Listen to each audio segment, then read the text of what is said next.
काय नेऊ शकतो ते देवाचं नाव आणि अभिमान आहे. आज हा लहानगा विना माईकचा पकवाज वाजवतो, पण बऱ्याच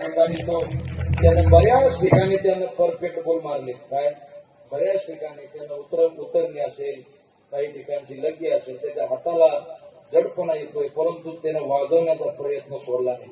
आज बिना माईकचा या गावात पकवाज वाजवतोय. गावातच आहे का? आता एक लक्षात ठेवा, याचं कौतुक ठेवा आणि याचा आदर करा. कारण एक दिवस हा असा पकवाज वाजवी की बाकीचे माईक लांब करतील.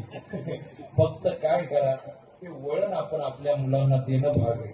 आणि त्या वळणावरती सुद्धा अधिकारी असा विशेष कोणीतरी असावा. आणि तो विशेष म्हणजे पैशानं नाही बरं का, कलेनं, गुणानं विशेष असावा.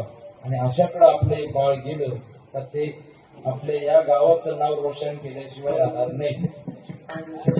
त्याचं नाव पण रोशन, इकडे वाजवायला, इकडे मास्तर वाजवायला, त्यांचं नाव रोशन, ते तुमचंही नाव रोशन करतील. म्हणजे तुमचं नाव रोशन केलं